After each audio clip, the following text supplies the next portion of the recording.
नमस्कार प्रेक्षकांनो, मालिकेचा आजचा भाग खूपच जबरदस्त असा आहे. आपण विचारही करू शकत नाही अशी गोष्ट घडलेली आहे. ती म्हणजे लावण्याची चांगलीच मस्ती उतरलेली आहे. कारण तिला जो एक घमेंड माज होता तो मात्र पूर्णपणे उतरलेला आहे. आता हे सगळं कशा पद्धतीने होणार आहे ते आपण आपल्या आजच्या या व्हिडिओमध्ये पाहणार आहोत. कारण लावण्या जरी इकडे यांच्या घरी आलेली असली तरीही लावण्याला तिची लायकी दाखवलेली आहे. लावण्याने ज्या गोष्टी केलेल्या आहेत त्याच्याबद्दल अर्णवने तिला चांगलीच तिचा माज उतरवलेला आहे. हे सगळं आपल्याला आजच्या या व्हिडिओमध्ये पाहायला मिळणार आहे. त्यासाठी प्रेक्षकांनो हा व्हिडिओ शेवटपर्यंत पहा. त्याचबरोबर चॅनलवरती नवीन असाल तर चॅनलला नक्की सबस्क्राईब करा. इकडे आता सगळेजण बसलेले आहेत तेव्हा ईश्वरीसाठी अर्णवने सॉरी लिहिलेलं असं एक गिफ्ट मागवलेलं असतं. ईश्वरीने ते गिफ्ट घेतलेलं असतं. सगळेजण तिथे असतात आणि मग ईश्वरी त्या गिफ्टकडे पाहत असते. तेव्हा मात्र सगळेजण तिला विचारू लागतात की अगं ईश्वरी काय आहे हे सगळं. आकाशी विचारत असतो की ईश्वरी काय आहे हे सगळं, म्हणजे रोज रोज तुला कोण गिफ्ट देते असं, म्हणजे बघ ना आता सकाळी पण आलेलं आत्ता पण आलंय, हे सगळं काय चाललंय. आणि मला काय म्हणायचं ईश्वरी, तुला जर एवढंच गिफ्ट आलं असेल तर अंजली म्हणते अगं ॲक्सेप्ट कर ना आता, सॉरी ते किती वेळ ठेवणार आहेस. तेव्हा ईश्वरी म्हणते कसं आहे माहितीये का, एवढ्या करामती करायची गरजच नाहीये. माणसाने एकदा तोंडाने सॉरी बोलून टाकलं की झालं, एवढं सगळं करायची गरजच पडणार नाहीये, असं ईश्वरीचं साधं सरळ सोपं म्हणणं असतं. आणि मग मामांना म्हणते की काय माहिती कोण पाठवते, हा पण आलेच हा मी, असं म्हणत ईश्वरी ते गिफ्ट हातात घेते. आता ईश्वरी पुढे काय करणार हे मात्र कोणालाच माहिती नसतं. ईश्वरी म्हणते की मी आलेच. अर्णव तिथं असतो, अर्णव पण पाहत असतो. मग इकडे अर्णवलाही हे सगळेजण विचारतात की तुला तरी माहिती आहे का रे, कोण पाठवते ईश्वरीला हे सगळं. तेव्हा अर्णव म्हणतो नाही माहिती मला पण कोण पाठवते, नक्की काय आहे काय माहिती, अर्णव असं सांगत असतो. तेव्हा मात्र मामा म्हणत असतात की अरे अर्णव, मला काय म्हणायचंय माहितीये का, की बघायला पाहिजे ना रे नक्की कोण पाठवते काय होते, हे सगळ्या गोष्टी कळल्या पाहिजेत ना. ईश्वरी सुद्धा मामांकडे पाहत असते. ईश्वरी म्हणते की तो जो कुरिअरवाला आहे ना मामा, मी आलेच, मी त्याला ना थांबवून ठेवले.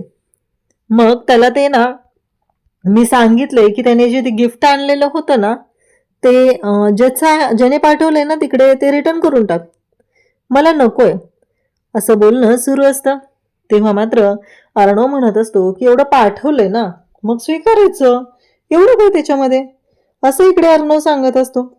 तेव्हा मात्र ईश्वरी त्याचबरोबर मामा सगळेजण तिथं असतात. आणि मग ईश्वरी मात्र म्हणत असते की तोंडाने जर म्हटलं तर भावना लवकर पोचतात ना, त्यामुळे हे सगळं करायची काहीच गरज नाही, असं इकडे मामांचं वगैरे म्हणणं असतं. पण ईश्वरी मात्र ऐकायला तयार नसते. ईश्वरी म्हणत असते की आता बास झालं.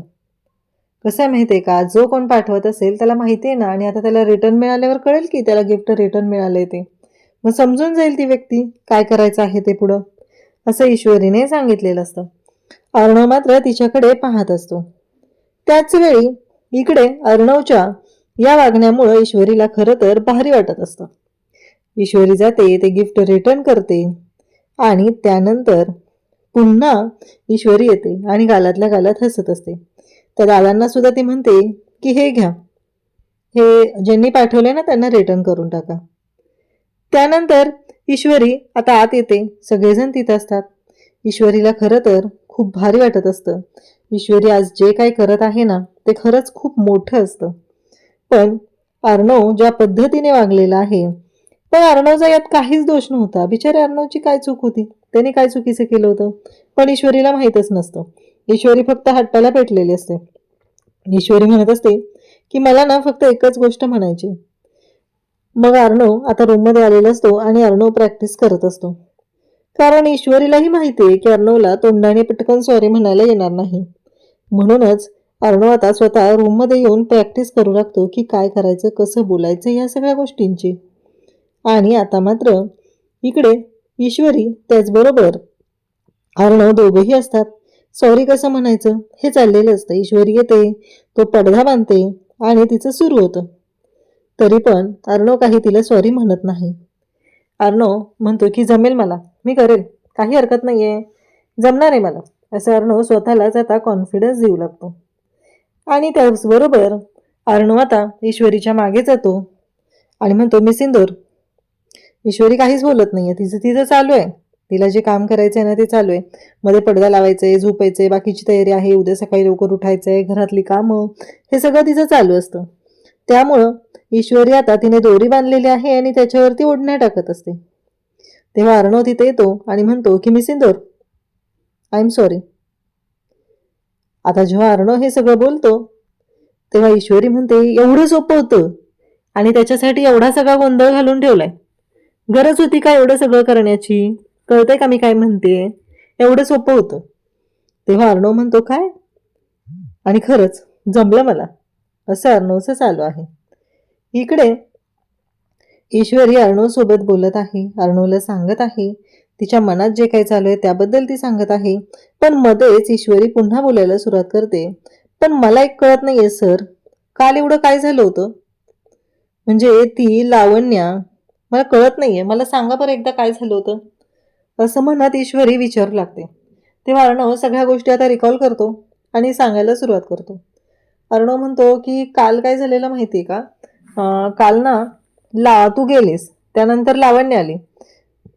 लावण्याने माझ्यासाठी कॉफी आणलेली आणि ती कॉफी घेतली मी, एवढंच झालेलं. तेव्हा ईश्वरी म्हणते, एवढंच? तेव्हा अर्णव सांगतो की हो, तिने मला कॉफी दिली, मी ती कॉफी घेतली आणि त्यानंतर मला काहीच आठवत नाहीये नक्की काय घडलं ते. आता ईश्वरीला बरोबर क्लिक होतं की हे सगळं करण्यामागे लावण्याचा हात आहे. आता मात्र ईश्वरी भयानक चिडलेली असते. अर्णवला ती म्हणते, तुम्हाला माहिती आहे का काल काय झालं होतं ते? अर्णव म्हणतो, सांग ना काय झालं होतं. मग ईश्वरी सांगायला सुरुवात करते. ईश्वरी म्हणू लागते की तुम्हाला नाही माहिती अर्णव सर, ती काल तुमच्या एवढ्या जवळ आली होती. तेव्हा अर्णव म्हणतो, काय? मग ईश्वरी सांगत असते नक्की काय झालं, कशा पद्धतीनं गोष्टी घडल्या. पण इकडे ईश्वरी जेव्हा बोलत असते तेव्हा अर्णव म्हणतो की काय झालं नक्की. ईश्वरी म्हणू लागते की ती एवढ्या जवळ आली होती, माहिती आहे का तुम्हाला? अर्णव म्हणतो की मग तू पण यायचं ना एवढ्या जवळ. ईश्वरीचं म्हणणं असते की मी कधी आले का एवढ्या जवळ तुमच्या. तेव्हा अर्णवला भारी वाटत असतं आणि तो म्हणत असतो की तू पण यायचंस. आता मात्र इकडे ईश्वरी जेव्हा सगळं बोलते आणि गालातल्या गालात हसत असते, कारण अर्णव जे काय बोललाय ना ते मात्र तिला खूप भारी वाटत असतं, म्हणून तर तिने खुश झालेली असते. इकडे आता सगळेजण दुसऱ्या दिवशी सकाळी नाश्ता करायला असतात आणि मग ईश्वरी अर्णवला विचारत असते की अर्णव सर, मला काय म्हणायचंय, तुमच्यासाठी ही ब्लॅक कॉफी आहे आणि प्रोटीन शेक कधी देऊ तुम्हाला, आत्ता देऊ का नंतर देऊ? अर्णव म्हणतो की नाही नंतरच दे, आता नको आहे मला प्रोटीन शेक, असं अर्णवने सांगितल्याबरोबर हे सगळं जेव्हा आता गोड गुलाबी चालू आहे तेव्हा अंजली म्हणते की मामा आज वातावरण वेगळंच आहे. मामा पण म्हणतो की हो रे, आज वातावरण वेगळंच आहे. अंजली म्हणते काल ना खूप गरम होत होतं, उकडत होतं खूप, आज छान गुलाबी थंडी मस्त आहे, असं अंजली सांगत असते. तेव्हा मात्र आकाश पण म्हणतो की हो, पण मला एक प्रश्न पडलाय की ते गिफ्ट देणारं कोण होतं ते समजलं का, असं आकाश विचारू लागतो. तेव्हा मात्र अर्णव आणि ईश्वरी इकडे बोलत असतात, हसत असतात आणि मग तुझं सॉरी ॲक्सेप्ट केलेलं दिसतंय, असं त्या दोघांचंही बोलणं चालू आहे. तेवढ्यातच ईश्वरीचा मोबाईल वाजतो. ईश्वरी म्हणते की आईचा फोन आहे आणि चक्क आईनं आज व्हिडिओ कॉल केलाय. आता मात्र ईश्वरी जाम खुश झालेली असते. ईश्वरी म्हणते की हो आणि मग फोन उचलते, बोलायला लागते. ती म्हणते का ग आई काय झालं? आई म्हणते अगं तुमच्या दोघांचं अभिनंदन करायचं होतं ना म्हणून फोन केलाय. आता मात्र ईश्वरीला छान वाटत असतं. ईश्वरी म्हणत असते की हो. मग अर्णव आहेत का तिथं विचारलं जातं. मग अर्णवकडे फोन दे म्हणते. मग अर्णवकडे फोन दिला जातो. अर्णवला आई म्हणत असते की काल खरंच खूप छान वाटलं आणि नमुने तुमच्या दोघांचा पेपरमध्ये आलेला फोटो दाखवला ना. आणि ईश्वरीने जेव्हा आता अर्णवकडे बोलायला फोन धरलेला असतो नेमकी त्या साईडला असते ती म्हणजे वल्लरी. आता वल्लरीच्या फुकटच्या शिट्ट्या वाजू लागलेल्या असतात प्रेक्षकांनो, कारण तिला माहीतच नसते की आता पुढे काय होणार आहे, म्हणून ती बिचारी तोंड लपवून राहत असते. तिला असं वाटत असतं की नाही हे सगळं असं बाहेर पडायला नको आहे, म्हणून ती आपले तोंड लपवते. इकडे ईश्वरी पाहत असते. ईश्वरी म्हणत असते की काय चाललंय नक्की.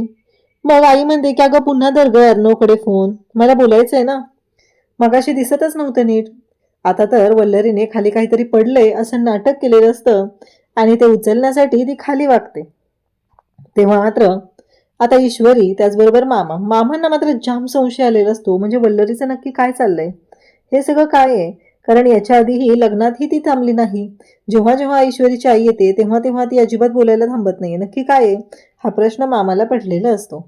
इकडे अर्णव म्हणत असतो की अहो हे सगळं तुमच्या मुलीचं क्रेडिट आहे, मी काही केलेलं नाहीये स्पेशली. तेव्हा मात्र मामी म्हणत म्हणजे आई म्हणत असते की तसं नाही हो, पण खरंच छान वाटलं. त्यानंतर आता मग सगळेजण तिथं आहेत. मग सगळ्यांकडे फोन दिला जातो. आकाश बोलतो, अंजली बोलते. आकाश तर म्हणतो की नम्रता कशी आहे, आहे ना ठीक, असं सगळं तो विचारत असतो. तेव्हा मात्र आता सगळेजण तिथे असतात आणि त्याच वेळी गोष्टी एवढ्या छान पद्धतीने घडत असतात ना की कोणी विचारही करू शकत नाही. एवढं असं मस्त चाललेलं असतं. आणि मग आता ईश्वरी मामांकडे फोन देते. आता वल्लरीला तर पळून जायचीच वेळ आलेली असते. तिला कळतच नाहीये की काय झालंय हे सगळं आणि हे सगळं कशा पद्धतीने घडतंय. हा मात्र खूपच मोठा विषय झालेला असतो. त्याचबरोबर वल्लरी खूप घाबरलेली असते. ती म्हणते की मी किती दिवस लपून राहणार आहे अशी, असं म्हणत ती काठी टेकत टेकत रूममध्ये आलेली असते. आता ते नाटक नसतं का तिचं, पाय मुरगळलाय, पाय दुमडलाय वगैरे, ते सगळं तिचं चालू झालेलं असतं. आणि मग मात्र ती रूममध्ये येते. तिच्या पाठोपाठ मामा रूममध्ये येतात. मामा तिथं आलेले असतात. आणि मग मामा तिला म्हणतात की मला एक कळत नाहीये की प्रॉब्लेम काय आहे तुझा. मागच्या वेळेस पण हेच घडलं होतं. ईश्वरीच्या आईचा फोन आला की आत्ताही तू निघून आली. तेव्हा ती म्हणते की तुम्हाला काय देणं घेणं त्याच्याशी, दॅट इज दॅट, हे तिचं चालू असतं. मामा तिला म्हणत असतात की हे बघ, हे तुझं वागणं संशयास्पद आहे म्हणून तुला विचारतोय, नक्की काय म्हणायचंय. तेव्हा मात्र ती म्हणत असते की एक गोष्ट लक्षात ठेवा, या सगळ्याशी ना तुमचा काही संबंध नाहीये, असं ती सांगत असते. तेवढ्यातच ईश्वरी तिथे येते आणि विचारते आत येऊ का. तेव्हा मामा म्हणतात का ग, काय झालं. नाही, आईला मी सांगितलं ना मामींचा पाय मुरगळलाय ते, मग आईला मामींशी बोलायचं आहे असं ईश्वरी सांगते. तेव्हा मात्र आता वल्लरीला तर टेन्शन येतं. साधा कॉल असतो कारण व्हिडिओ कॉलवरती काही नीट दिसत नाही असं जेव्हा ईश्वरी म्हणालेली असते, तेव्हा मात्र आता साधा कॉल चालू असतो. मामी फोन घेते. मग इकडे वल्लरीला आता सुप्रिया सांगू लागते की अहो तुमचा पाय दुमडला ना काल म्हणे, आता बरं आहे का. तेव्हा ती म्हणते की नाही अजून थोडंसं आहे. तेव्हा आई सांगते की अहो मला काय म्हणायचं आहे, मी इशूला एक लेप सांगते आणि तो लेप आहे ना तो लावून घ्या, तो लेप लावला ना की बरं वाटेल. हे म्हटल्याबरोबर तेव्हा ईश्वरी म्हणते की हो चालेल आई, मी देईल त्यांना लेप बनवून. आणि मग सुप्रिया लगेचच म्हणते की मला ना आपली आधीपासूनची ओळख आहे असं वाटतंय, म्हणजे याआधीही आपण कधी भेटलोय का असं वाटायला लागलेलं आहे, असं सुप्रिया सांगत असते. आणि तोपर्यंत बाहेरून आवाज येऊ लागतो. तेव्हा ईश्वरी म्हणते की हो आई चालेल, ठेवते मी, असं म्हणत ईश्वरीने इकडे फोन ठेवलेला असतो. पालक पनीरची रेसिपी घेतलेली असते आणि बाहेरून आवाज येतोय म्हणून मामा, ईश्वरी आणि मामी हे तिघही आता येऊ लागतात. खरं तर लावण्याचा आवाज असतो. अर्णव जोर जोरात तिच्यावरती ओरडत असतो, तुला लाज वाटायला पाहिजे होती, तुझे काय केलेस ना ते लिमिट क्रॉस केलेले आहे, तुला कळतंय का, असं म्हणत अर्णव तिच्यावरती खूप ओरडत असतो. अर्णवला खरं तर खूप राग आलेला असतो, कारण एखादी व्यक्ती इतक्या खालच्या थराला जाईल ना असा विचारही कधी केलेला नव्हता. आणि ही मूर्ख बाई एवढ्या खालच्या लेवलला गेलेली असते, त्यामुळं अर्णवचा पारा जास्तच चढलेला असतो.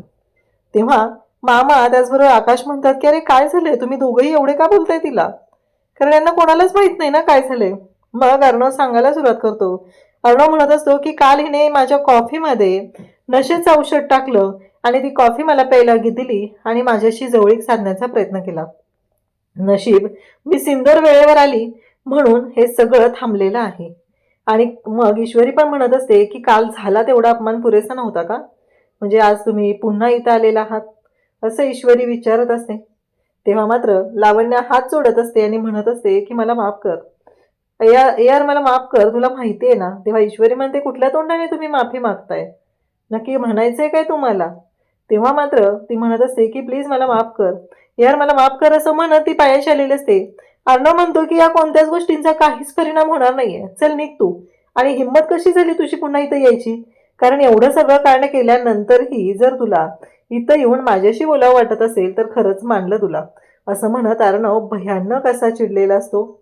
आणि त्याच वेळी इकडे ईश्वरी तिथं असते. ती म्हणते की खरंच मला माफ कर. ईश्वरी म्हणते की अजून काय माफ करायचं आहे तुम्हाला? एवढ्या खालच्या मर्यादा तुम्ही ओलांडलेल्या आहेत, एवढ्या पुढे तुम्ही गेलेला आहात, तुम्हाला जराही कसं काय वाटलेलं नाही आहे? आणि तुम्हाला मी याच्या आधीही सांगितलेलं होतं. तेव्हा ती म्हणते की अगं ईश्वरी, विचार कर ना तू, यारसोबत माझं लग्न ठरलं होतं आणि मला सांग, माझं प्रेम आहे, माझं खरं प्रेम आहे यारवर, आणि मी कसं असं करू शकते सांग ना? मला ना यार माझ्या आयुष्यात होता, विचार कर ना तू, हळद लागली होती आणि ऐनवेळी तो तुझ्याशी लग्न करून तुला घेऊन आला. कसं मॅनेज करणार होते मी हे सगळं? असं ती बोलत आहे. तेव्हा मात्र इकडे मामा त्याचबरोबर सगळेजण तिथं असतात.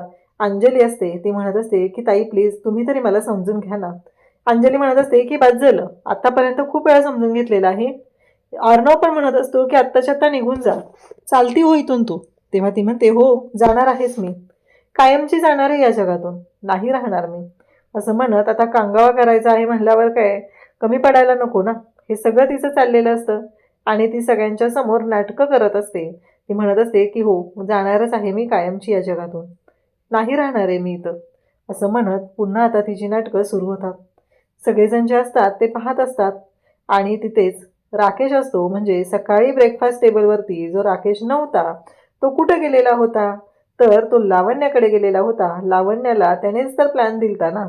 आता त्याचा प्लॅन फ्लॉप झालाय म्हणल्यावर तिकडे जाऊन लावण्याची समजूत घालून पुढचा प्लॅन करायचा होता आणि म्हणूनच तो तिकडे गेलेला होता. आता मात्र या सगळ्या गोष्टी घडत असतात आणि इकडे अर्णव मात्र भयानक चिडलेला असतो आणि लावण्याला सगळेजण हाकलून देतात.